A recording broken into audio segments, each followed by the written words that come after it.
Yeah, that Ogida was from Ida. From Ida, Oge of Ida. In Benue State. Yes. It was now in Kogi. Then it was Benue. But can I ask you a question? Yeah. Is it true that the British colonists stole a lot of Edo acts? Of course, when they burnt down the palace, they looted every artifact they found. Ivory.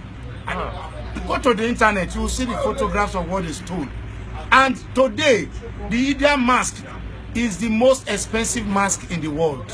And where is the Idia mask now? It's in the British Museum. But we have another one here, which is like a counterfeit. It's a replica. They didn't give it to us. They said we should come and take a photograph. And they remade one for first time. Yeah, they didn't bring the original. They didn't bring it. But there was a white man that recently brought some stuff back to the palace. That's Andre McWalker. What is in return? 2 artifacts, which were with the loot, Ahian oil and Egogo. They were given to his father, McWalker. He is Andre McWalker. He is the grandson of yes. Andre McWalker, Philip Walker, Andre Philip Walker, Philip McWalker was the military spy for the British expedition. He kept the diary of all the activities during the expedition, and when they finished with the loot, when they were sharing it, they shared only 2 to him, and he kept them. He transferred them to his son, who he didn't have any relevance for them. So this great grandson, Andre McWalker, said, I don't have use for all these things. And people want to buy them for a very huge amount. So he now said, this thing must be very important to the people who own it. Instead of me to sell what my father stole. Because I've been reading in the newspapers everywhere that these things were stolen. Let me take it back to the owners. That was how he brought the 2 artifacts, Ahian oil and Egogo, which is not too long. Yeah, it's not too long. Sometime last year. Yes. So that was how he brought it. Yes. And I took him to Captain Phillips. Yes. Do we have contact with the man? If we need to present him an award as a youth ambassador? I have Andre McWalker's information. Okay, we'll work on that. And also, in terms of the Idia mask, as a young man who is well exposed, if I intend to bring the Idia mask back, do you think it's a possibility? It's a possibility. You will have my support. Me, I'm even ready to go on the rampage, because one, anything that was stolen is stolen. The British did not tolerate anybody trying to impose their government on them. So they have no right. And you see, it was the Second World War that exposed everybody to the idea that the white man was not God. Because our fathers thought that the white man was God. But when they went to war together, they discovered that he could feel pain just like us. They could die just like us. Nobody knew that the white man, could die. Until when they went to war together and discovered that we have the same human capability. In the Benin Kingdom, has anybody written to them to show that? Very many.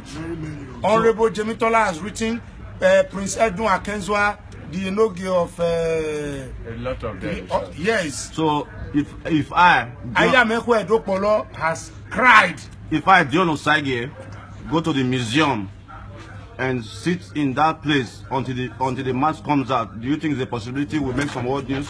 Because I really wanted to bring it back. You will make news, but I'm not sure they will release it. You will only make news. Because if you watch Lancelot Oduwayemaswen's story, he's a great man.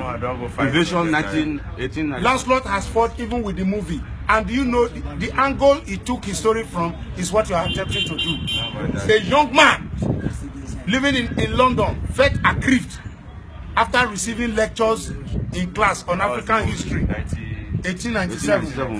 Invasion 1897. The young man received lectures on African history and said, so my people were so great, and there people are holding the spirit of my ancestors in this museum. He went there and he attempted to steal the mask, and he was caught. And then the trial was in court. In the trial, the judge asked him, why are you so confident about this thing that belongs to you? And the boy now narrated, said, it all began in 1897. And then the story starts. And at the end, the young man was discharged and acquitted. Without So, the artifacts. but you know, Artifacts. without the artifacts. Yeah. I quickly said that as my friend, you will only make news, big news. Yes. But because today, Value. that mask can build a multi-billion naira factory when sold. We're gonna bring it back, bro. I believe you, sir. I'm telling you, me, Dion Osage, for everyone watching this, I'm gonna bring the India mask back. It's not a joke. Amen.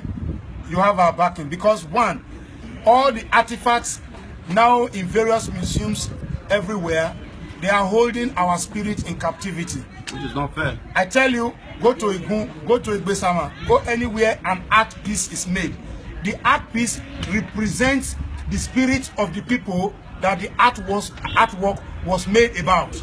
So our spirit, they are all in those artwork. And until the spirit of Benin in captivity is released, the white men, the people who are holding those in any country where it is, they will continue to witness disaster. That's what High Priest Osei said. That any misfortune of the white man should lead them back to Africa, to Benin, to remember where they stood. And they should return it back. In Benin, we say, Ojinori Muse, Ebono Tuedo wa vienie do gedo we no muse. That is this guy. Ebohon was saying that. Benin amana we no keke. Awetin aso bobogori aku. Dizzy go bioye. Ode de we pa yan gbe. Edo owo zogba no na wo niyan. What? That is Good story. I just want to get one confirmation.